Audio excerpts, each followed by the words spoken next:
ครับ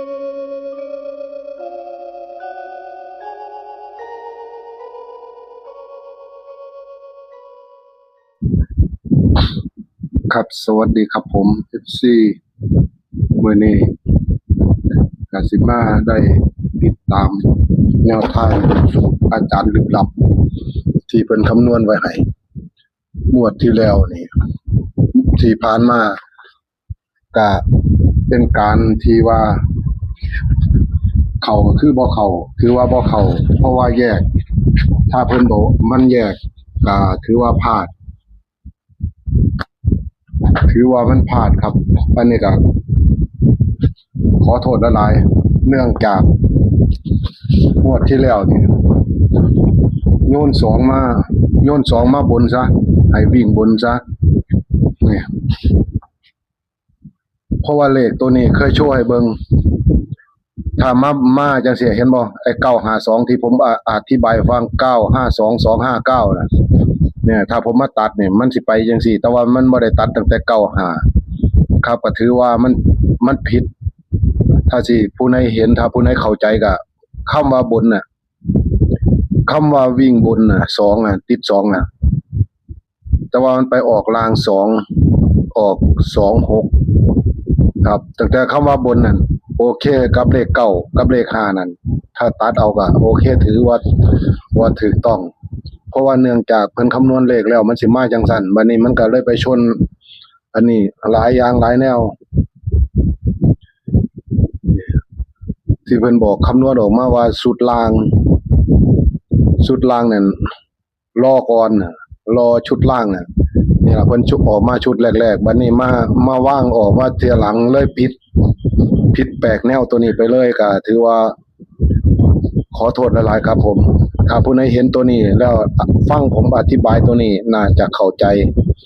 ได้ส่วนหนึ่งว่าคำว่า5กับ2กับ9มันมาจากไสที่ผมไปเขียนไว้ให้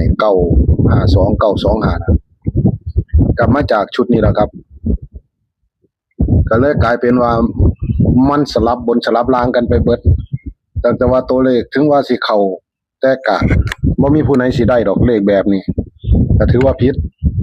ถ้าว่าวิ่งตัวเดียวนั่นวิ่ง2นั่นถ้าว่าวิ่งบนล่างก็โอเคก็อาจจะได้ตัววิ่งอันนี้ครับผมบัดนี้แนวทางในงวดนี้ถือว่าเอาออกมาให้แก้ตัวแล้วบัดนี้สิวางสูตรเดียวทีเดียวจบเลยหรือว่านอกจากว่าเปลี่ยนแปลงแบบไหนของจังสิมาอธิบายให้ฟังแล้วก็สิมาอันนี้ให้ฟังว่ามันเด่นตัวไหนมาแบบไหนอีหยังแบบไหนคือมีสำนันในเรื่องราวของสูตรที่แล้วมันก็มีสำนันแต่ว่ามันส่วนถ้าว่าแยกผิดซื่อครับผมอันที่จริงถ้าแยกเลขบ่ผิดนี่มันน่าจะเข้าแล้วก็เพราะว่ามันแล้วมาตั้งเลขดับอ่ะมันผิดเลขดับอ่ะดับ2อ่ะมันดับบ่อยู่ว่าตามจริงแล้วดับ2ดับบ่อยู่ก็เลยกลายเป็นจังซี่งวดนี้มีให้ดับตัวเดียวดับข้างล่างดับล่างตัวเดียวบ่ทันมีเพิ่มเติมถ้ามีเพิ่มเติมก็คงจังอันนี้หรือว่าถ้าบ่มั่นใจก็บ่ต้องไปสนใจเรื่องดับก็คือว่าบ่ให้สนใจเรื่องดับล่างดับล่างแต่ว่าดับบนเพิ่นบ่อันนี้ดับล่างมี8ตัวเดียวครับดับล่างถ้าติด8ให้ซื้อไปบนเด้อ FC ถ้าติด8ให้ไปตัวบนมันสิมากับ8หยังให้กลับเอาให้เฮ็ดเอาเลขบ่ฮู้ว่ามันสิวางถึงหลักหน่วยหรือหลัก10แต่ถ้าตามหลักแล้วมันก็สิมาจังซี่ถ้าสูตร10หรือสูตรหน่วยมันบ่เข้าก็ถ้ามันสลับกันมันก็สิอยู่ในนี้โดยมากบัดนี้ก็สิได้วางออกไปจังซี่ให้ FC ได้เบิ่งกันเดี๋ยวผมสิทำการจดและอันนี้ให้แล้วก็อธิบายไปฟังไปนำหลายๆจักหน่อยนึงพอได้เป็นแนวทางให้ FC พิจารณาโดยความเข้าใจว่าเลขมันมาจากไหนแบบไหนอีหยังแบบไหน งวดที่แล้วก็ถือว่าขอโทษแทนเพิ่นหลายๆขอโทษขออภัยไว้หลายๆงวดนี้ก็สิออกให้เป็นที่แรกใหม่ๆเบิ่งว่าพอได้ไปเป็นแนวทางหรือว่าถ้ามีทางอื่นเขาออกมาก็ให้ได้เอาไปเปรียบเทียบคือให้วิ่ง3บนและล่างงวดนี้ตัวเดียววิ่ง3บนล่างตัวเดียวการวิ่งมันนี่ผมก็มาจับคู่ให้ว่างไปให้4คู่วางไป4คู่บนและล่างว่างให้ไป4คู่ผมก็บอกว่าบนและล่างว่างไป4คู่ถ้าติด8ให้กันเอาทั้งล่างถ้าว่ามันดับ8ว่างก็ให้กันเอาน้อยๆพอได้ทุนขึ้นเกิดค่ามันออกมาพอตัวไหนติด8ก็ดี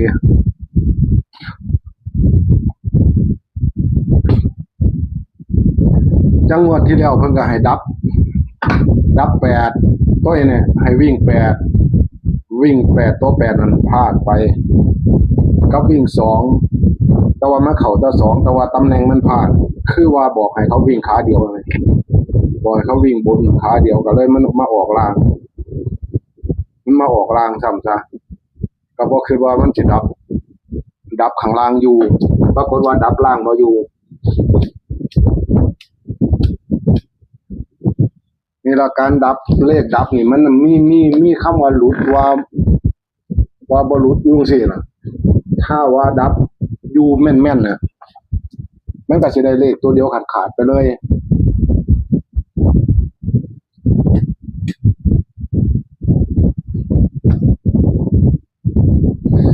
เลขคำนวณเพิ่นเนี่ยถ้าได้คำนวณออกมาได้เป็นมือเป็นคืนๆออกไปเนี่ย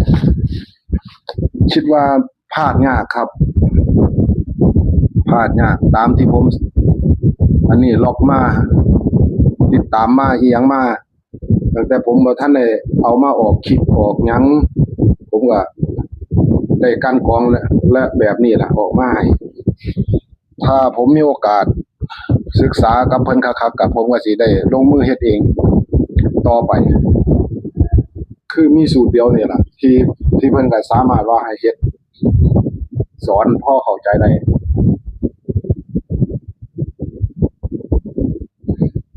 สูตรนี่สูตรเฮ็ดง่ายๆมันเป็นสูตรโบราณแต่ว่าให้จับให้แม่น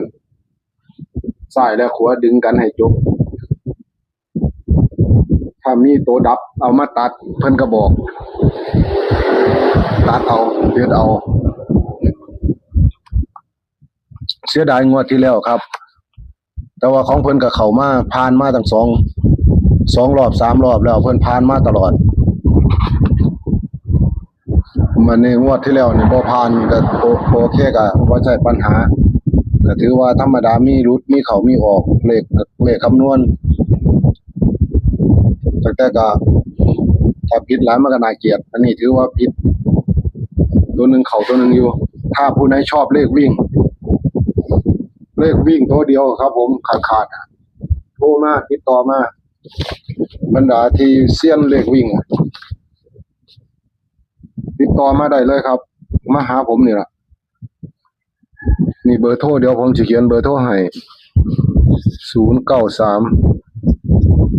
087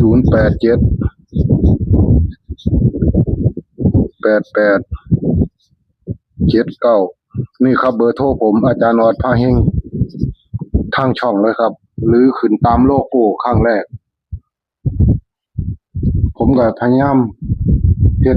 สร้างพยายามทำเฮ็ดให้ดีที่สุดให้ FC เขาให้ FC เขามีอยู่มีกินให้ได้ไปน้ำกันให้ได้ให้เขามีโชคมีหมานไปน้ำกันให้ได้ทุกคนตั้งแต่ก็ผมก็เสียดายว่างวดนี้ที่ผมวางให้ไปในทางไลน์พวก FC อยู่ทางไลน์น่ะผมขอโทษหลายๆที่ผมวางเลขไปให้ผิดให้บ่ให้ได้ให้เบิด95ก็บ่ให้เลข3ตัวก็บ่ได้ให้3ตัว495 852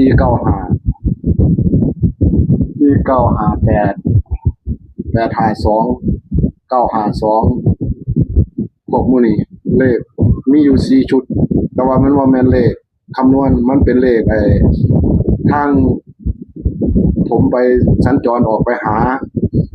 กับแม่เพ็ญนางเอาบุญเอาพี่แน่ถ้ามีผู้ติดตามน่ะเขาติดตามน่ะถึงว่าผมสิออกคลิปไปก็ให้ติดตามไว้ว่าเลขมาแต่ละจุดเนี่ยตัวไหนมันสิมาแห้งตัวไหนมันสิมาคือกันผมมื้อสุดท้ายผมพยายามบอกเน้นบอก FC ทุกคนว่าเลขตัวนี้มาแห้งตัวนั้นมาคอยตัวนี้มาจังซั่นมาจังซี่ผมพยายามนี่ผมอยากให้ FC เขาถูกบางครั้งผมทำงานอาจจะมันก็หลายอย่างหลายแนวผมก็วางเลขไปให้มันก็ผิดในโทรศัพท์นะที่ผมวางออกไปนั่นผมก็ยอมรับว่าผมวางให้ผิดแต่ว่าเลขมันถูกถ้าว่าบ่เสียก็ให้เบิ่งตามคลิปย้อนหลังแต่ละผู้แต่ละคนว่าคลิปของผมน่ะเข้าบ่หม้องไหนเข้าผมก็ว่าเข้าหม้องไหนบ่เข้าผมก็ว่าบ่เข้าเพราะว่าผมก็เฮ็ดมาจังซั่นไปจังซั่นผมบ่ขายอันนี้กินดอกผมก็พยายามเฮ็ดให้ดีที่สุดให้ถูกต้องที่สุดผมพยายามเฮ็ดให้ถูกต้องให้ได้ดีที่สุดตามที่ผมเฮ็ดมาถึงเขาสิว่าผมจังไดก็ผมก็ยอมรับ FC คอมเมนต์มาด่าผมก็ยอมรับว่าเฮ็ดคือคนผีบ้าก็เฮ็ดเป็นเว้าบ่ม่วนผมก็ยอมรับว่าผมเป็นคนเว้าจังซี่แล้วภาษาไทยผมก็เว้าบ่แข็งแรงผมไปอยู่เมืองนอกผมก็ยังเว้าลาวเลยผมไปอยู่ต่างประเทศมาผมก็เว้าภาษาลาวภาษาอีสานบ้านเฮายกเว้นว่าเว้ากับพวกคนต่างชาติเท่านั้นล่ะสิไปเว้าภาษาอีสานมันบ่ฮู้เรื่องถ้าคนไทยอยู่ต่างประเทศเจอผมก็เว้าลาวแม่นสิเว้าไทยมาจ้อยๆผมก็เว้าลาวใส่เพราะว่าผมเว้าภาษาไทยภาษากลางเฮานี่บ่แข็งแรงบ่ผิดบ่ถูกเดี๋ยวย้านเขาว่าคนต่างชาติย้านเขาว่าคนหลงกำพืช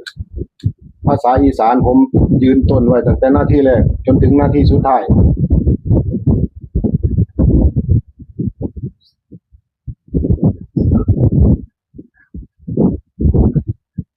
คือการพูดการจาบางครั้งบางอันนี้ผมเว้าซื่อเว้าตรง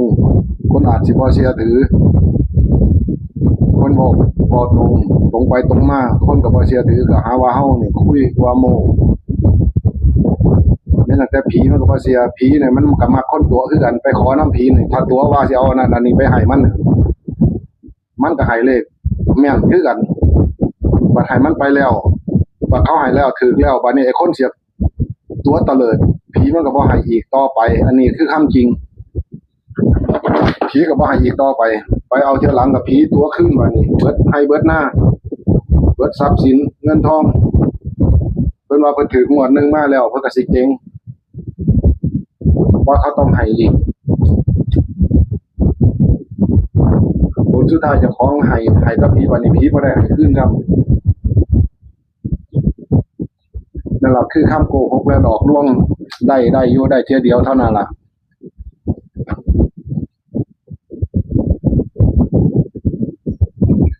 ถึงเขาว่า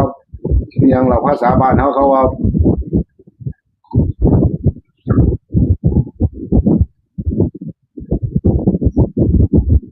คนคด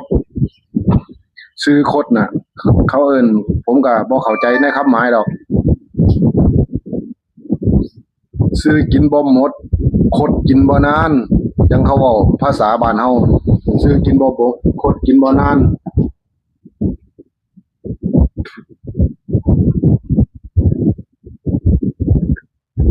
เฮ็ดอันไหนลงไปอาการเฮาลงทุนลงฮ้อนลงไปเฮาก็ต้องมีกติ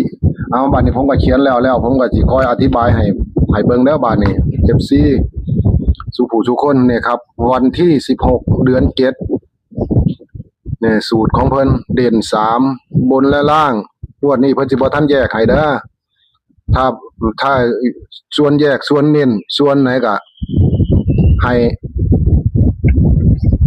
ท ถามเบิ่งว่าอาจารย์เพิ่นเน้นให้จังไหนอีหยังตัวไหนนี่คือหมายเลขโทรนี่ผมให้หมายเลขโทรติดต่อผมนี่ตามนี้ถ้าเข้าไลน์ก็ถ้ามาทางไลน์ก็มาเบอร์นี้ล่ะครับ เอาเข้าไลน์แอดไลน์มาตามนี้ได้คือเป็นเบอร์ของผมเบอร์นี้ผมใช้มาตั้งแต่ปีพ.ศ. 2575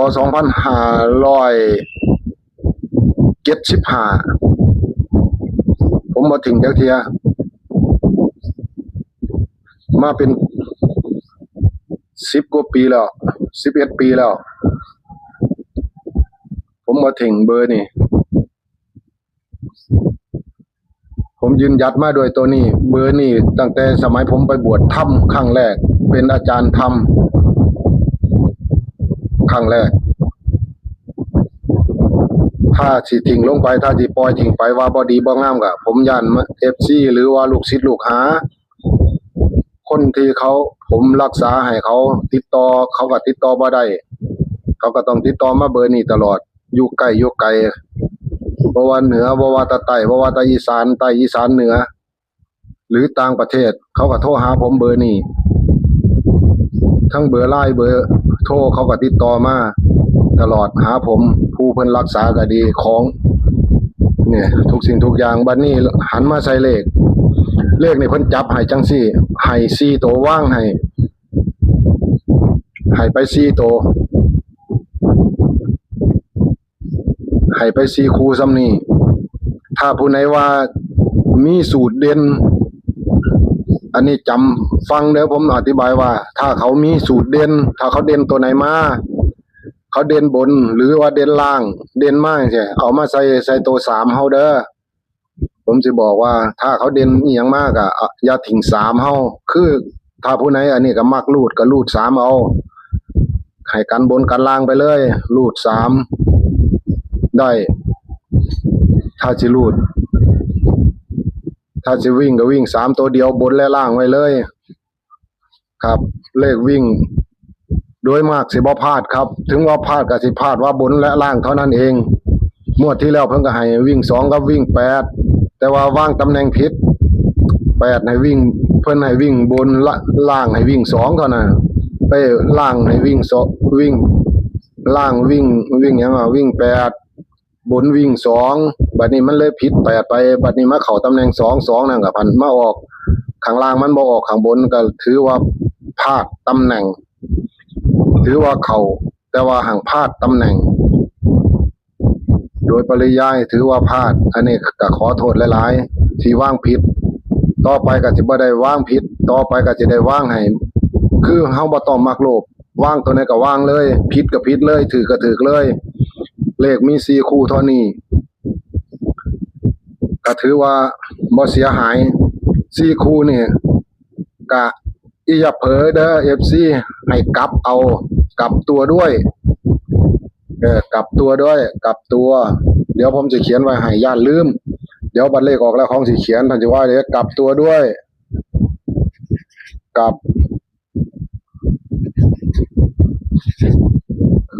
ตัว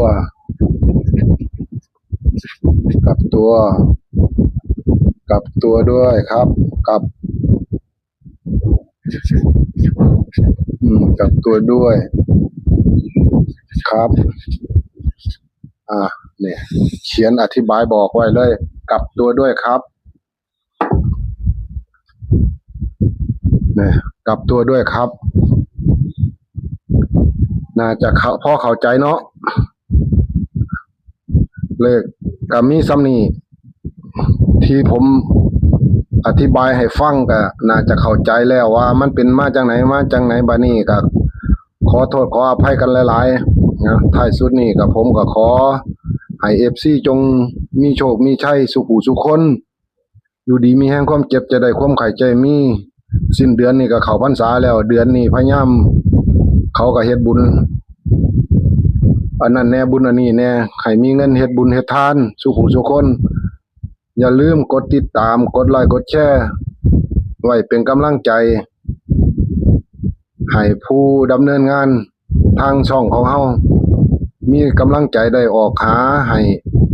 มาฝากมาต้อนครับผมสวัสดีครับ